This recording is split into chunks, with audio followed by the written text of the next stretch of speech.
जय श्री सीताराम। षट् पंचांशः सर्गः। इस सर्ग में विश्वामित्र द्वारा वशिष्ठ जी पर नाना प्रकार के दिव्यास्त्रों का प्रयोग और वशिष्ठ द्वारा ब्रह्मदंड से ही उनका शमन एवं विश्वामित्र का ब्राह्मणत्व की प्राप्ति के लिए तप करने का निश्चय। अब कथा। वशिष्ठ जी के ऐसा कहने पर महाबली विश्वामित्र आग्नेयास्त्र लेकर बोले, अरे खड़ा रह। उस समय द्वितीय कालदंड के समान ब्रह्मदंड को उठाकर भगवान वशिष्ठ ने क्रोधपूर्वक इस प्रकार कहा, क्षत्रियाधम, ले, यह मैं खड़ा हूं, तेरे पास जो बल है उसे दिखा। गादीपुत्र, आज तेरे अस्त्र शस्त्रों के ज्ञान का घमंड मैं अभी धूल में मिला दूंगा। क्षत्रिय कुल कलंक, कहाँ तेरा छात्र बल और कहाँ महान ब्रह्म बल। मेरे दिव्य ब्रह्म बल को देख ले।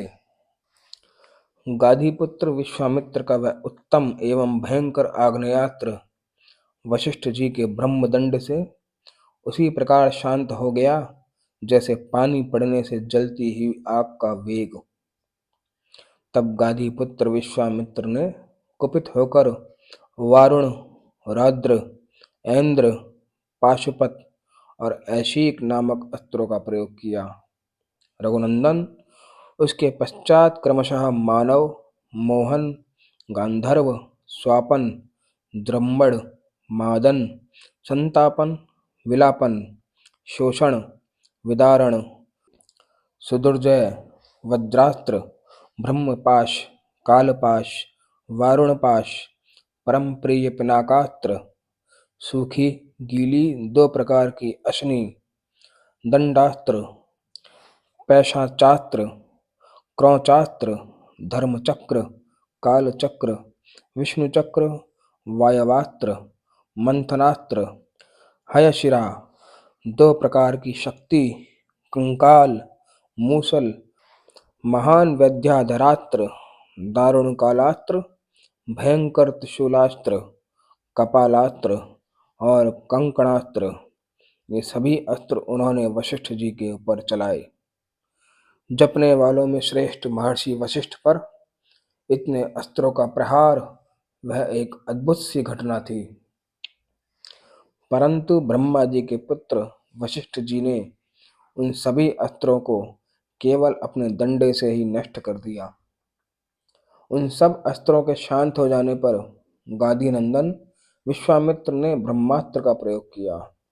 ब्रह्मास्त्र को उद्यत देख अग्नि आदि देवता, देवर्षि, गंधर्व और बड़े बड़े नाग भी दहल गए।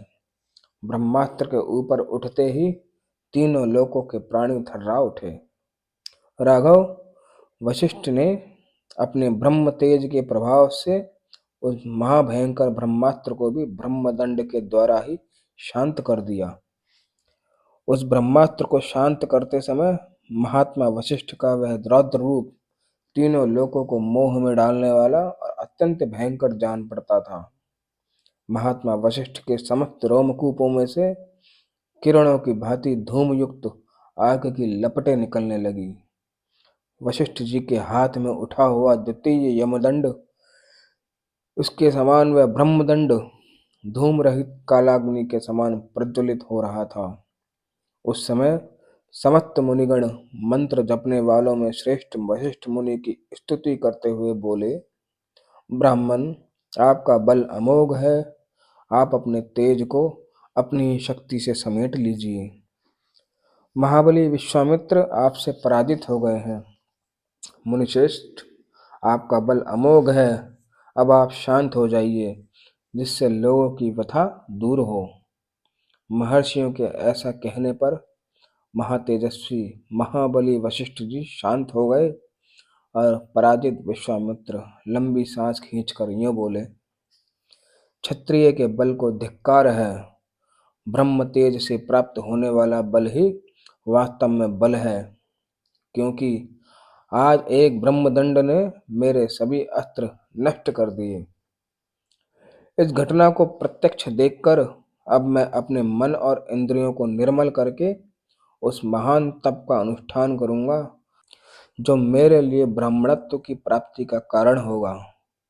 इस प्रकार श्री वाल्मीकि निर्मित आर्ष रामायण आदि काव्य के बालकांड में 56वां सर्ग पूरा हुआ। धन्यवाद।